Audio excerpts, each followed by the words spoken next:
Bienvenidos a Islam en Spanish. La siguiente grabación o audio ha sido elaborada por Islam in Spanish. Para escuchar otros temas en español sobre el Islam, visítenos en nuestra página www.islaminspanish.org.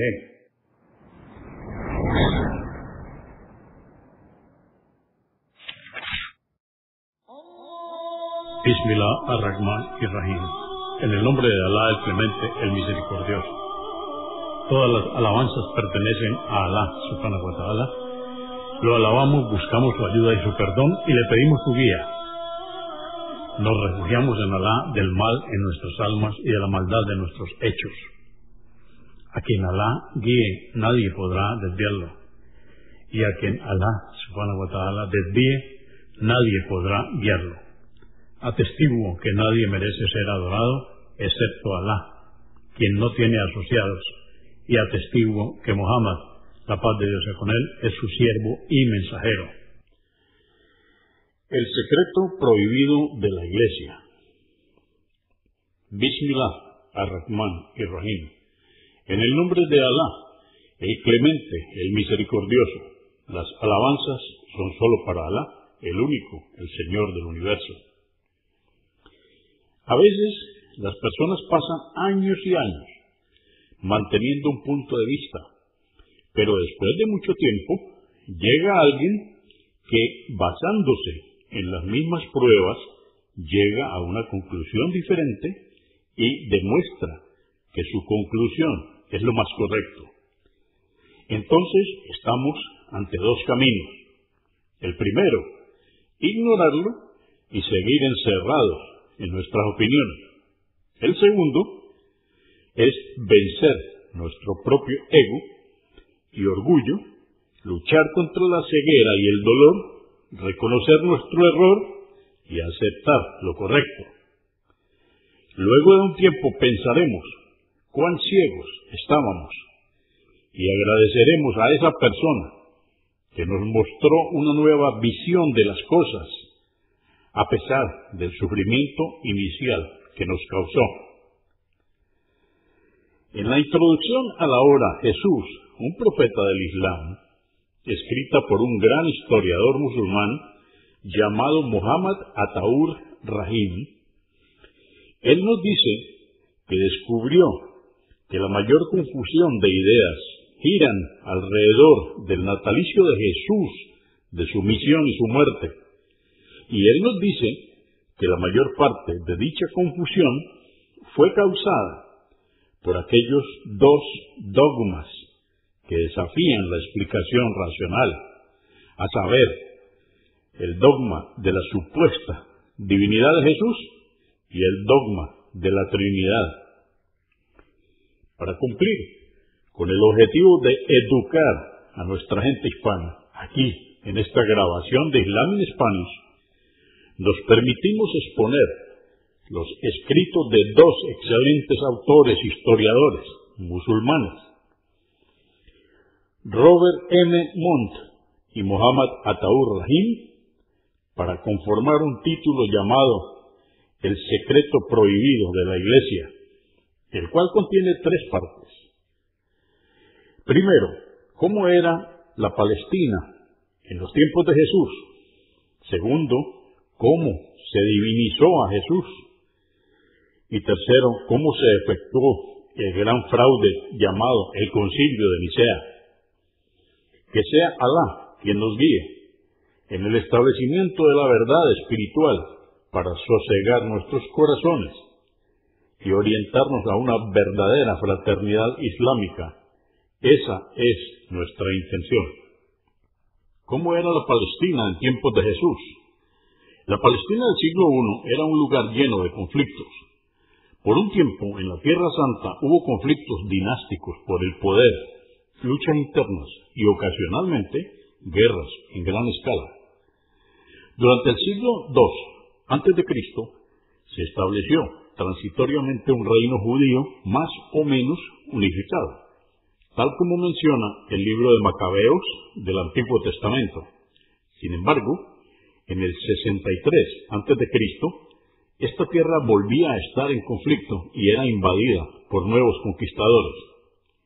Más de medio siglo antes del nacimiento de Jesús, Palestina cayó ante las legiones de Pompeyo y se impuso el dominio romano.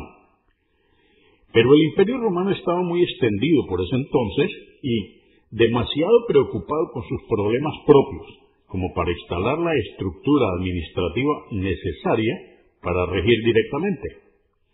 Es así que los romanos decidieron crear una línea de reyes títeres que gobiernen Palestina bajo su tutela.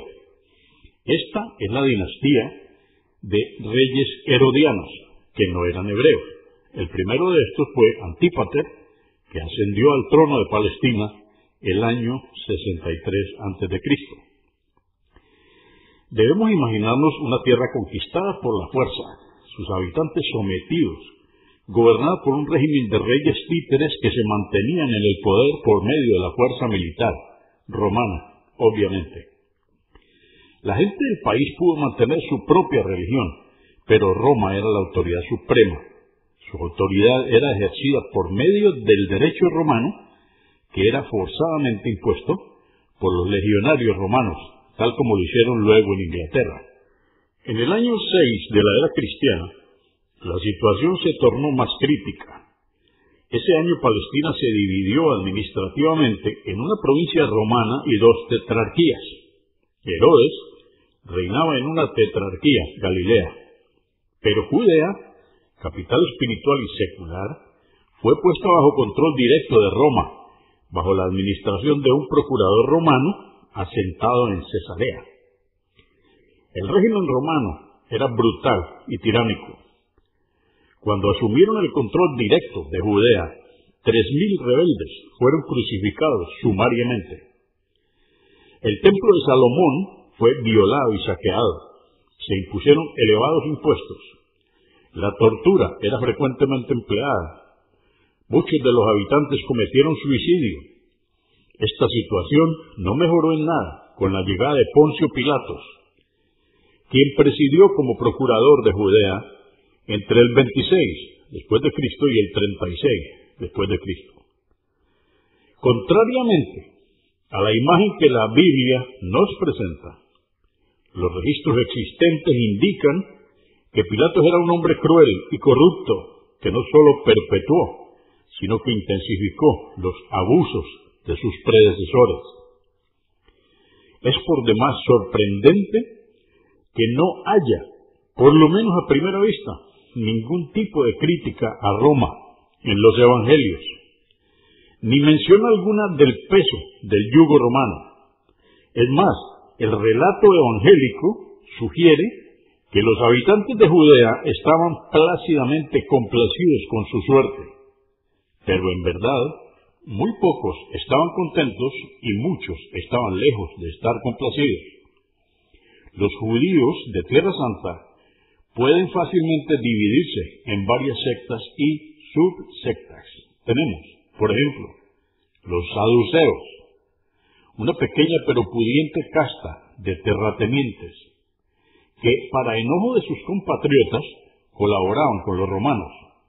Estaban también los fariseos, un grupo progresista que introdujo muchas reformas al judaísmo, que a pesar de la imagen que de ellos dan los evangelios, se pusieron en firme, pero pasiva, resistencia contra el Imperio Romano. Estaban los esenios, una austera secta de orientaciones místicas, cuyas enseñanzas eran mucho más influyentes y prevalecientes de lo que se supone generalmente. Vale la pena mencionar también a los nazarenos, de los que Sansón formó parte siglos atrás y que aún existían en la época de Jesús. Había muchos otros grupos y sectas, además de los mencionados. El año 6 después de Cristo, cuando los romanos asumieron control directo de Judea, un rabino fariseo, llamado Judas de Galilea, creó un grupo de militantes revolucionarios, compuesto al parecer de fariseos y esenios. Este grupo pasó a llamarse los celotes, con Z, los celotes.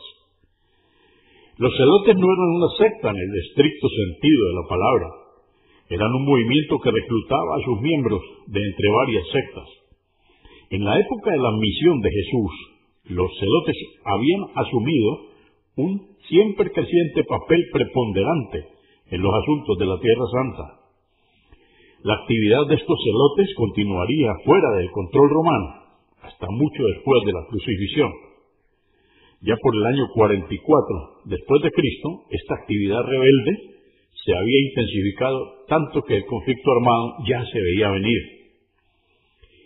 En el año 66 después de Cristo estalló el conflicto y toda Judea se levantó en rebelión organizada contra los romanos. Fue un levantamiento tenaz y desesperado que probó ser finalmente inútil. Solo en Cesarea los romanos masacraron a 20.000 judíos. En 4 años, las legiones romanas ocuparon y arrasaron Jerusalén, saqueando y destruyendo el templo. El epílogo de esta revuelta significó un éxodo masivo de judíos saliendo de la Tierra Santa. Sin embargo, quedaron suficientes como para incitar otra rebelión tras aproximadamente 60 años, o sea, en el 132 después de Cristo. Finalmente, el año 135 después de Cristo, el emperador Adriano decretó que todos los judíos debían ser expulsados de Judea, y Jerusalén pasó a ser esencialmente una ciudad de romanos. Se la denominó Aelia Capitolina. La vida de Jesús casi abarcó los primeros 35 años de un conflicto que se extendió por más de 140 años. Este conflicto no cesó con la partida de Jesús, sino que siguió por 100 años más, presentándose los sentimientos populares y actitudes psicológicas que se dan naturalmente ante tan sostenida resistencia contra un opresor. Uno de estos sentimientos era la esperanza y el deseo de tener algún héroe Mesías que libere a su pueblo del tiránico yugo romano. Fue sólo por virtud de un accidente histórico y semántico que el término Mesías pasó a ser aplicado exclusivamente a Jesús. Para los contemporáneos de Jesús, ningún Mesías jamás sería tenido por deidad. Esto es bien importante. Para los contemporáneos de Jesús, ningún Mesías jamás sería tenido por deidad. De hecho, la idea de un Mesías Dios no solamente sería absurda, sino impensable. La palabra griega para Mesías es Christos o Cristo. El término, ya sea en hebreo o en griego, significaba simplemente el ungido, entre paréntesis el elegido, y se refería generalmente a un rey. Es así que cuando David fue ungido rey en el Antiguo Testamento, pasó a ser explícitamente un Mesías o un Cristo. Y cada rey judío de la casa de David fue conocido con el mismo título. Incluso durante la ocupación romana de Judea, el sumo sacerdote de Israel, designado por Roma, era llamado sacerdote Mesías o sacerdote Cristo. Esto se consigue en una obra de McCovey que se llama Revolución en Judea, en la página 99. Sin embargo, para los celotes y para otros enemigos de Roma, este sacerdote era necesariamente un falso Mesías. Para ellos, el verdadero Mesías significaba algo diferente. Era el rey perdido, aquel desconocido descendiente de David que liberaría a su pueblo de la tiranía romana. El término Mesías entonces jamás implicó algo divino. No significaba más que un rey ungido. Y para el pueblo pasó a denominar a aquel rey ungido que sería también un libertador. En otras palabras, era un término de significancia exclusivamente política, algo muy diferente de la idea cristiana posterior de un hijo de Dios. Y fue este término político y mundano que se pasó a aplicar a Jesús. Él fue llamado Jesús el Mesías. En griego, Jesús el Cristo. Posteriormente se contraería esta expresión a Jesucristo. Un título puramente protocolar fue distorsionado hasta ser un nombre propio.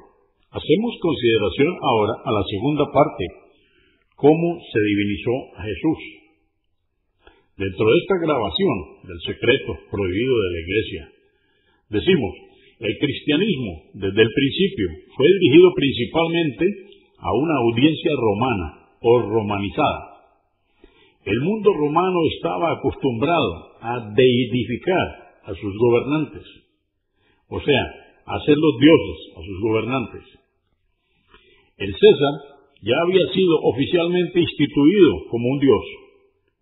A fin de entrar en competencia, había que divinizar también a Jesús, a quien nunca antes nadie habría considerado un dios. Y esto sería la misión de Pablo. Antes de ser diseminada exitosamente de Palestina a Siria, Asia Menor, Grecia, Egipto, Roma y Europa Occidental, la nueva religión tenía que convertirse en algo aceptable para la gente de aquellas regiones y tenía que ser capaz de mantenerse firme ante los credos ya establecidos. Si Jesús iba a ganar terreno en el mundo romanizado de su época, entre comillas, tenía que convertirse en un dios, en todo el sentido de la palabra. No un Mesías, en el antiguo sentido de la palabra, no un rey sacerdote, y ahora, entre comillas, tenía que ser un dios encarnado. Al igual que sus contrapartes, sirios, fenicios y greco-romanos, que había pasado por el mundo de las tinieblas y por el crepitante fuego del infierno, y había emergido, rejuvenecido, con la primavera. Fue en este punto que la idea de la resurrección asumió una importancia crucial. Y por una obvia razón, para poner a Jesús al nivel de Tammuz, Adonis, Atis, Osiris y todos los otros dioses que morían y resucitaban en el mundo, y la mentalidad de la gente en los tiempos de Jesús. Apuntando a una audiencia romana y divinizando a Jesús, la expansión de lo que luego sería la ortodoxia cristiana tendría éxito seguro. La posición de esta ortodoxia empezó a consolidarse definitivamente en el siglo II después de Cristo, principalmente a través de Ireneo, obispo de Lyon, alrededor del año 180 después de Cristo. Ireneo se dedicó, tal vez más que otros padres de la Iglesia, a darle a la teología cristiana una forma estable y coherente. Consiguió esto primeramente con su voluminosa obra, Libros Quinque Adversus Hereses, que de latín al español dice 5 libros contra herejías. En su exhaustivo estudio, Ireneo catalogó todas las desviaciones de la ortodoxia, aún gestándose en ese entonces, y las condenó con vehemencia. Deplorando la diversidad, declaró que debía haber una sola iglesia válida. Fuera de ella no habría salvación. Cualquiera que desafiara esta afirmación era declarado herético o hereje por Ireneo y debía ser expulsado y, de ser posible, eliminado. Entre las numerosas manifestaciones de la cristiandad antigua, el gnosticismo, del griego gnosis, traducido como conocimiento, sería el blanco de los más curiosos ataques de Ireneo. El gnosticismo se basaba en la experiencia personal, en la comunión del individuo con lo divino. Para Ireneo, esto disminuía la autoridad de los sacerdotes y obispos, obstaculizando el intento de imponer la uniformidad, o sea, la uniformidad religiosa. De aquí que Ireneo dedicó todos sus esfuerzos para suprimir el gnosticismo. Para esto se hizo necesario apartar a la gente de la especulación individual, debía enseñárseles a no cuestionar la fe en dogmas fijos. Se hizo necesario tener un sistema teológico, una estructura de principios ordenados que no den al individuo la oportunidad de desarrollar su interpretación personal. En oposición a la experiencia personal y la gnosis, Ireneo insistió en una iglesia única y católica, entre paréntesis universal, basada en los fundamentos de los apóstoles y la sucesión de los mismos. Para implementar la creación de tal iglesia, Ireneo reconoció que se debía disponer de un canon definitivo, una lista fija de escrituras aceptadas oficialmente. Con este fin, cumplió su canon, entre comillas, eligiendo entre las obras a su disposición, incluyendo algunas y excluyendo otras. Ireneo es el primer autor cuyo Nuevo Testamento canónico concuerda en esencia con el de nuestros días. Sin embargo, tales medidas no evitaron la aparición de tempranas herejías, entre comillas. Por el contrario, estas continuaron floreciendo, pero la ortodoxia que Ireneo promovió asumió una forma estable que le aseguró la supervivencia y la victoria eventualmente. No sería irracional afirmar que Ireneo abrió las puertas para lo que luego sucedería en el reinado de Constantino, entre paréntesis, quien con su auspicio hizo del Imperio Romano un imperio cristiano en cierto sentido. Cierra paréntesis. E inmediatamente después de este. El rol de Constantino en la historia y desarrollo del cristianismo ha sido distorsionado, mal presentado, mal representado y peor aún comprendido. Según las posteriores tradiciones de la Iglesia, Constantino habría heredado de su padre una simpática predisposición hacia el cristianismo. En la práctica, esta predisposición parece más bien un caso de conveniencia, pues los cristianos eran ya numerosos en esa época y Constantino necesitaba todo el apoyo disponible contra Magencio, su rival en la lucha por el trono imperial. En el año 312 después de Cristo, Magencio fue aniquilado en la batalla de Puente Milvio, dejando a Constantino sin competidores en su lucha por el trono imperial. Se dice que inmediatamente antes de la mencionada batalla, la batalla de Puente Milvio, Constantino tuvo la visión, reforzada después por un sueño profético, de una cruz luminosa pendiendo en el cielo. Supuestamente tenía una inscripción que la atravesaba: In hoc signo vinces. En español es: con este signo vencerás. La tradición cuenta que, aferrándose a este signo celestial, Constantino rápidamente mandó que los escudos de sus soldados sean blasonados con el símbolo cristiano. Las letras griegas Chi y Rho, primeras dos letras de la palabra Cristos. Esto resultó en que la victoria de Constantino sobre Magencio en Puente Milvio pase a representar el triunfo de la cristiandad sobre el paganismo.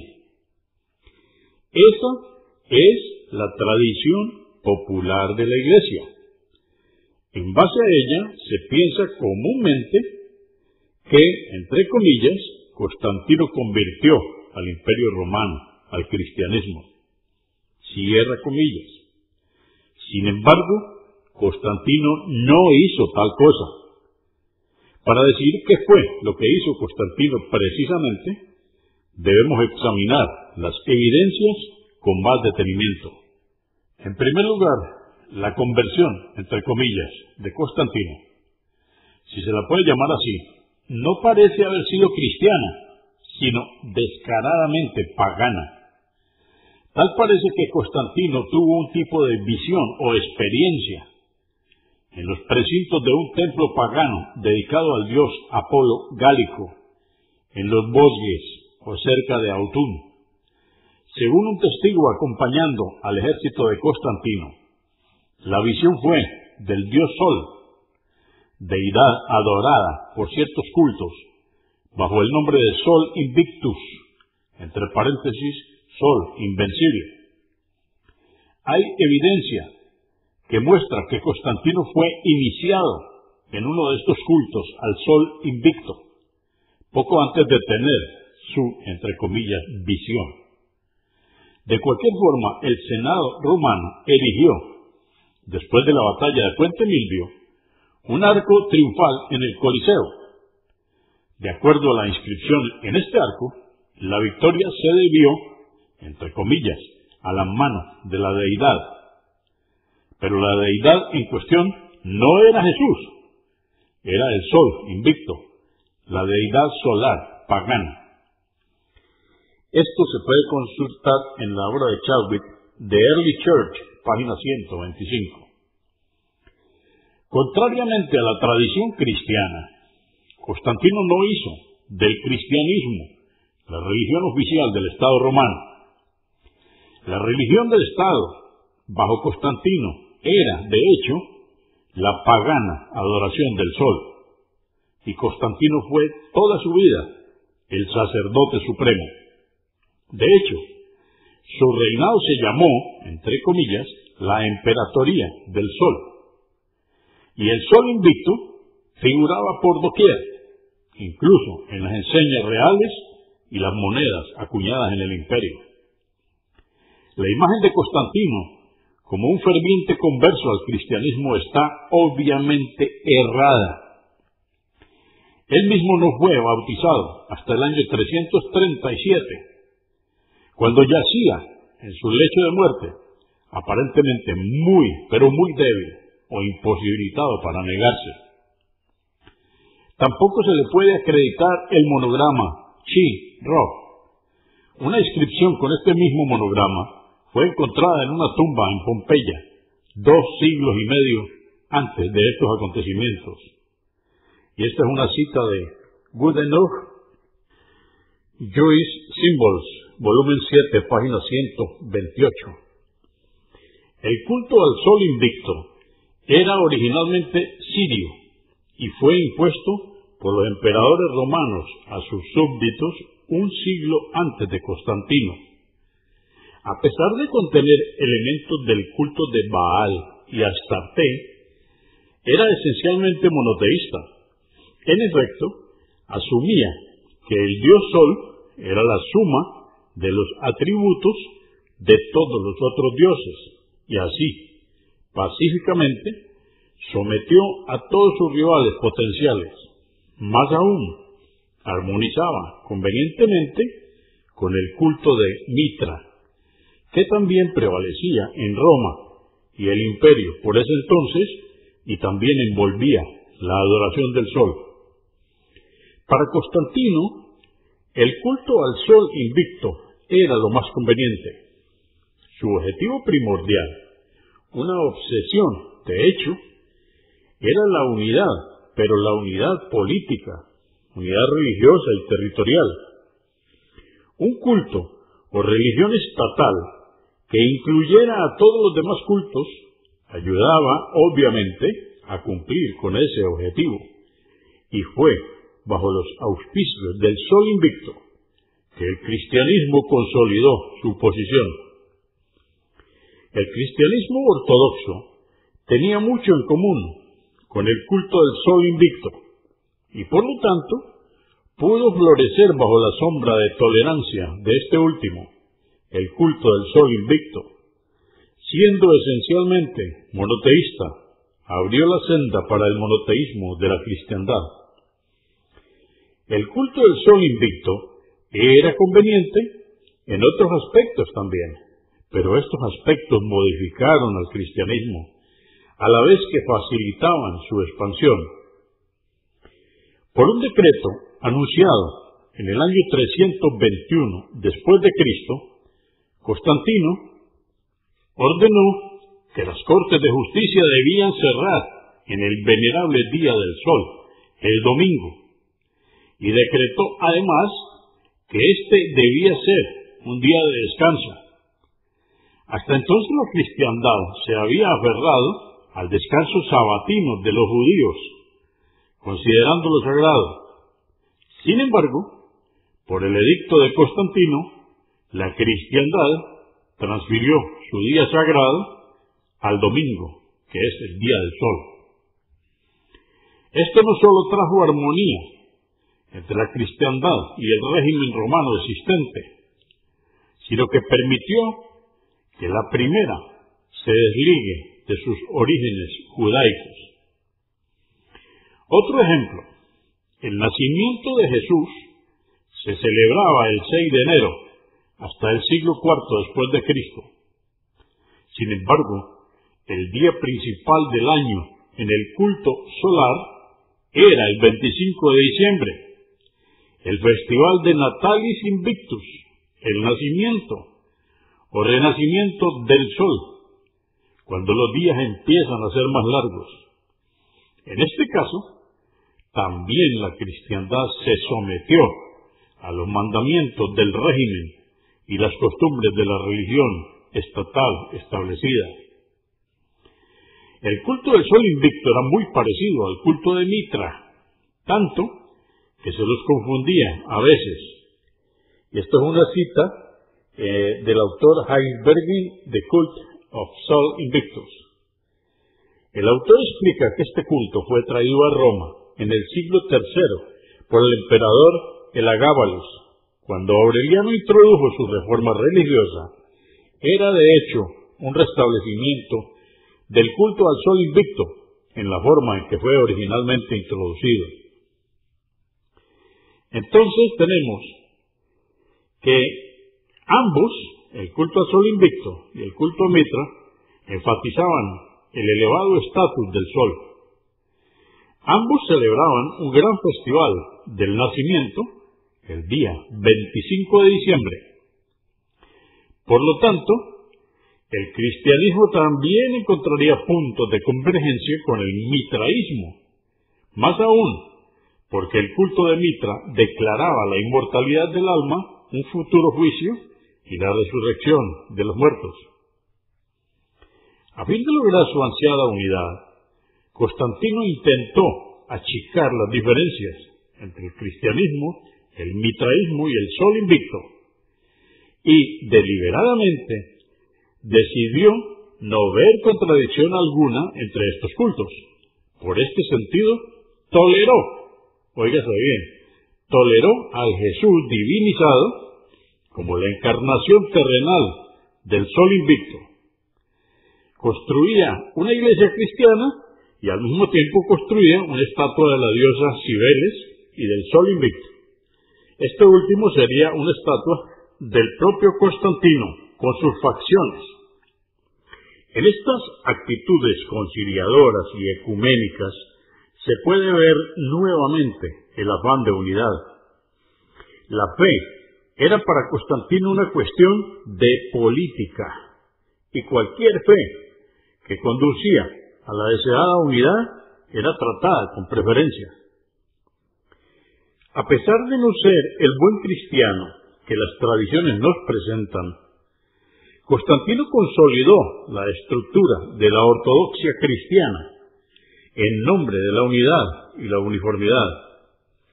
En el año 325 después de Cristo, por ejemplo, él llamó a un concilio en Nicea.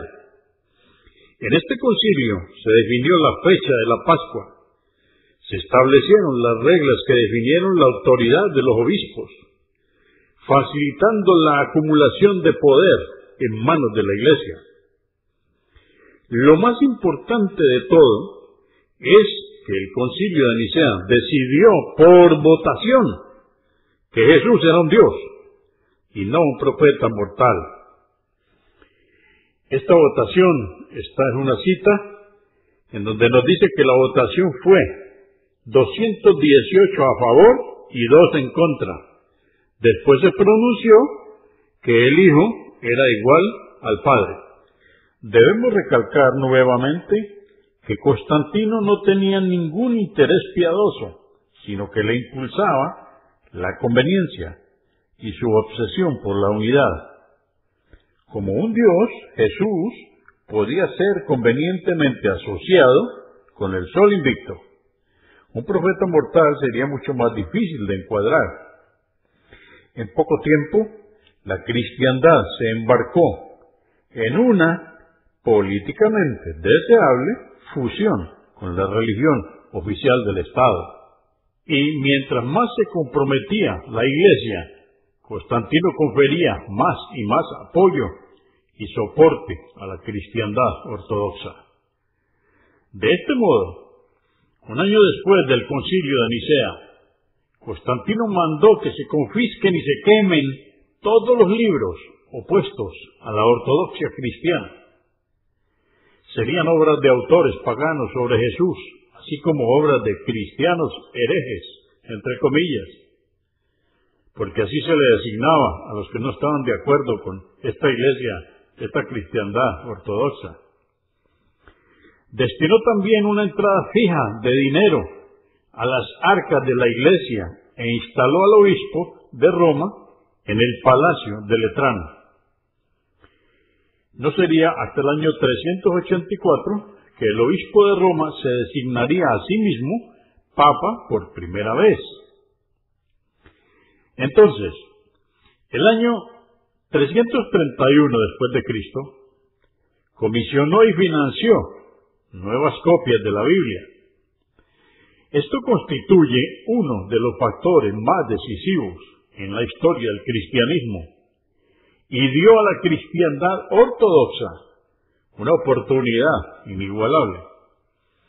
En el año 303 después de Cristo, un cuarto de siglo antes, el emperador pagano Diocleciano se propuso destruir todas las escrituras cristianas que pudiese encontrar, resultando que los documentos cristianos, en especial en Roma, se perdieran casi todos.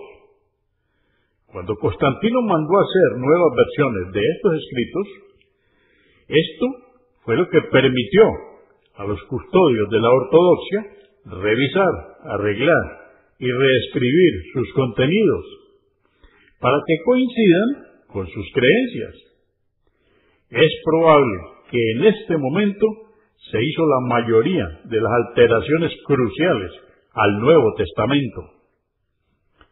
La importancia de este decreto de Constantino no se debe subestimar. De las 5.000 más tempranas versiones manuscritas del Nuevo Testamento, ninguna es anterior al siglo IV después de Cristo. Hacemos una nota aquí que dice: existe la posibilidad de que se descubran algunos anteriores.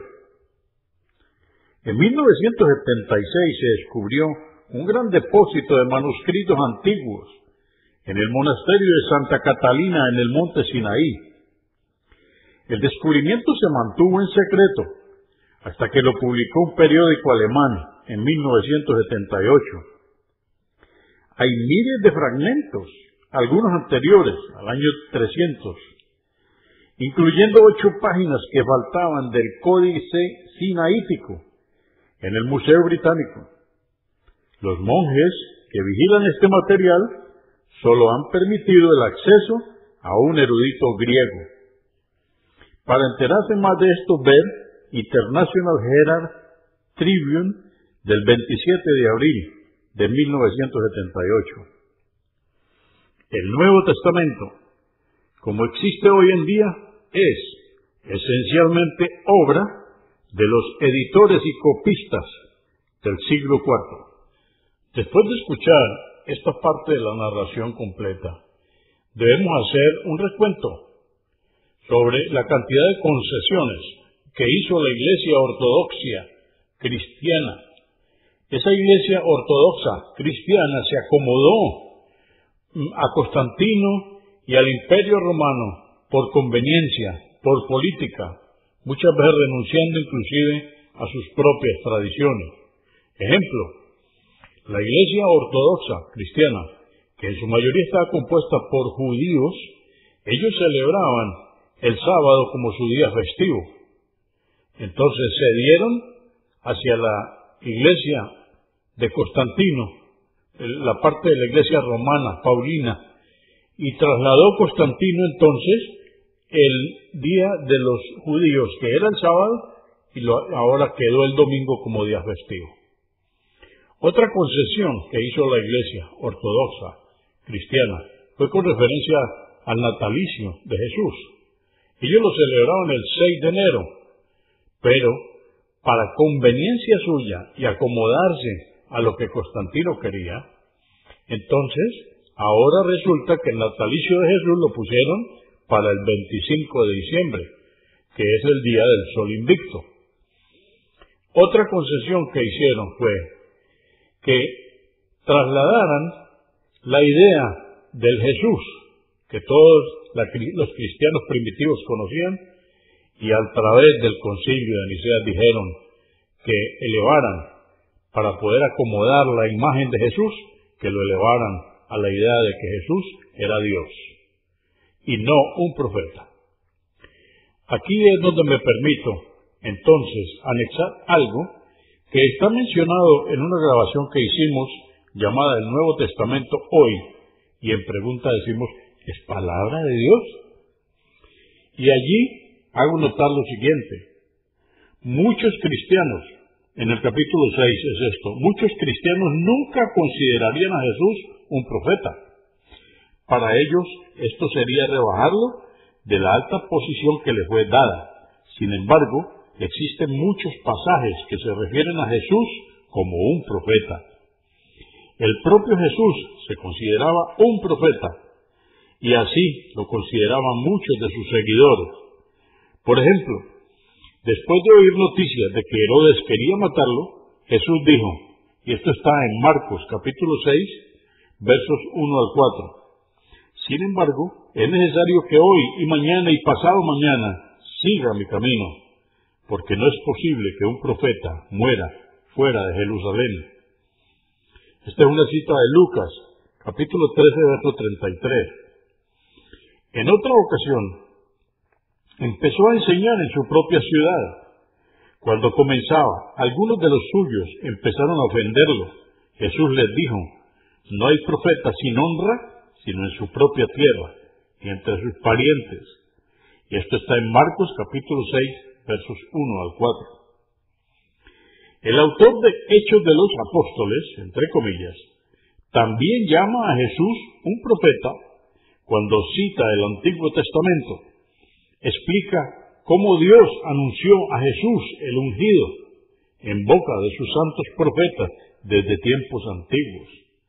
Entre comillas, Moisés dijo a los padres, el Señor vuestro Dios os levantará un profeta de entre vuestros hermanos, y cierra comillas. La gente de Jerusalén reconoció que Jesús era un profeta cuando Jesús entró en la ciudad montado en un asno. Entre comillas, toda la ciudad se conmovió diciendo, ¿quién es este? Y la gente decía, este es Jesús, el profeta de Nazaret de Galilea. Esto está en Mateo capítulo 21, versos 10 y 11. Una vez, después de dirigirse a los sacerdotes supremos y los fariseos en parábolas, entre comillas, entendieron que hablaba por ellos, pero al buscar cómo echarle mano, temían al pueblo, porque éste le tenía por profeta. Esto está en una cita de Mateo capítulo 21, versos 45 y 46. En otra ocasión, Jesús se compadece al entrar en una ciudad y ver a un muerto siendo cargado. Era el hijo único de una viuda. Jesús manda al hombre levantarse y éste lo hace. La multitud reunida queda sorprendida y glorificaban a Dios diciendo, un gran profeta se ha levantado entre nosotros. Esta es una cita de Lucas capítulo 7, verso 16. En otro episodio, después de que Jesús curó a un ciego en sábado, la gente se dividió y preguntaron al ciego, ¿qué dices tú del que te abrió los ojos? Y él dijo, que es un profeta. Esto es una cita de Juan, capítulo 9, verso 17. En otro lugar tenemos que después de hallarse la tumba de Jesús vacía, Jesús se aparece a dos hombres que viajaban a una aldea cerca de Jerusalén. Esta es una cita de Lucas, capítulo 24, versos 15 al 19. Sucedió que mientras hablaban y discutían entre sí, Jesús mismo se acercó y caminaba con ellos, mas los ojos de ellos estaban velados para que no le conociesen. Y les dijo: ¿qué pláticas son estas que tenéis entre vosotros mientras camináis? ¿Y por qué estáis tristes? Respondiendo uno de ellos, que se llamaba Cleofás, le dijo: ¿eres tú el único forastero en Jerusalén que no has sabido las cosas que en ella han acontecido en estos días? Entonces él les dijo: ¿qué cosas? Y ellos le dijeron: de Jesús, el Nazareno, que fue un profeta, poderoso en obra y en palabra delante de Dios y de todo el pueblo. Repito, esto es una cita de Lucas, capítulo 24, versos 15 al 19. Está claro, pues, que mucha gente consideraba a Jesús un profeta. Y este último pasaje, ocurrido al final del ministerio de Jesús, es especialmente revelador, porque viene después de que él hizo milagros, de que desafió al imperio romano y a los líderes de la sinagoga, después de dejar a las multitudes sus palabras de sabiduría y esperanza de un reino, entre comillas, no de este mundo, y después de que todos pensaron que se había muerto. Después de que él hizo todas estas cosas, alguien resume su vida y obras, y toda la gente le consideraba un profeta. El judaísmo, el cristianismo y el islam comparten un punto de partida común. Estas tres religiones afirman que hay un solo Dios, que Él es omnipotente, omnisapiente y omnipresente. Las tres religiones mantienen que Dios es quien se comunicó a través de Noé, Abraham, Moisés, Salomón, Jacob, David, Jesús y otros profetas, y el profeta Mohammed también, que la paz de Dios sea con todos ellos. Además, muchas de las doctrinas de las tres religiones son iguales.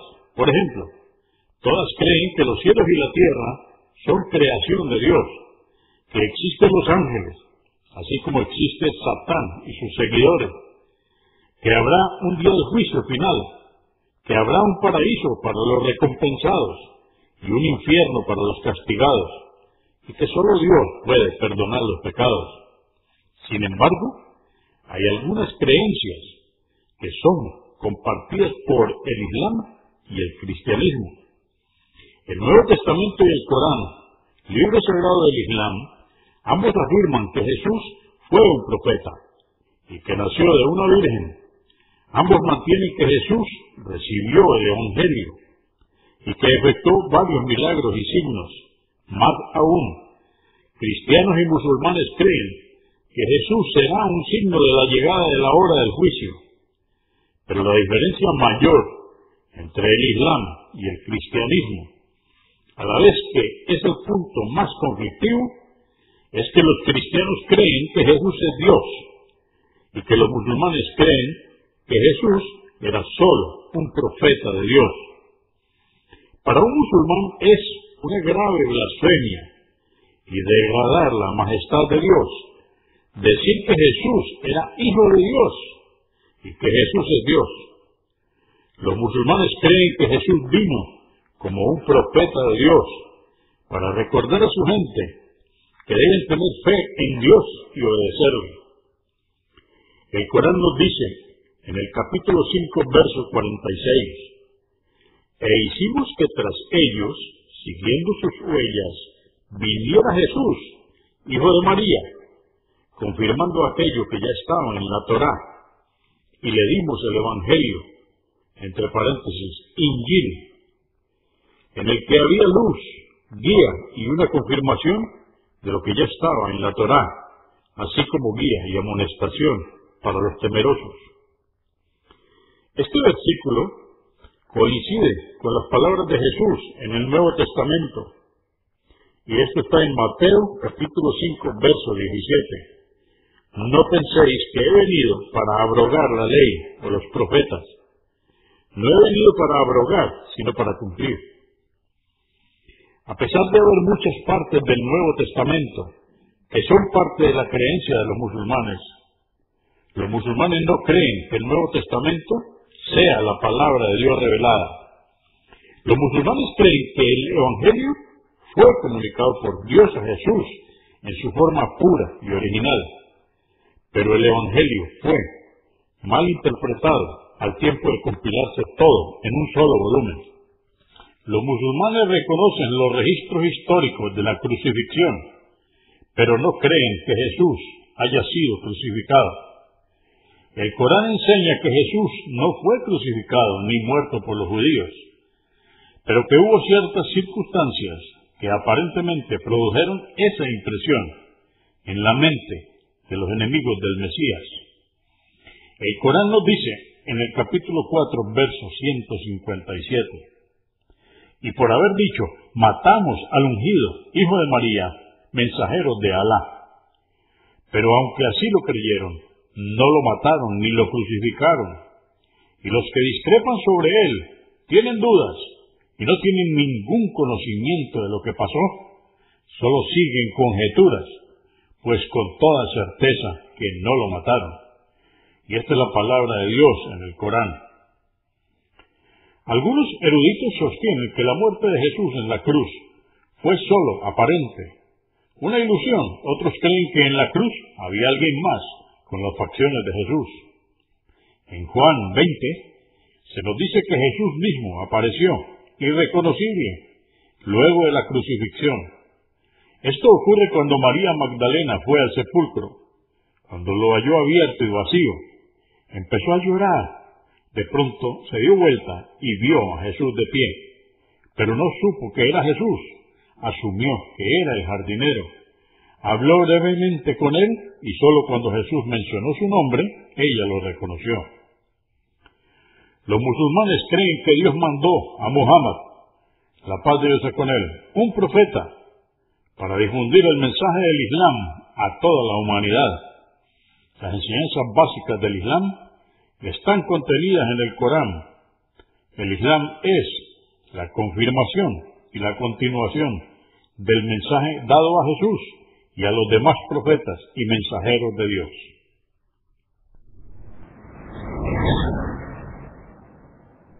Consúltenos en la página www.islaminspanish.org. Comprendemos la bondad de poseer el idioma español y poder usarlo para explicar con claridad la verdad del Islam a la población hispana por medios audiovisuales. Assalamu alaikum. Que la paz de Dios sea con ustedes.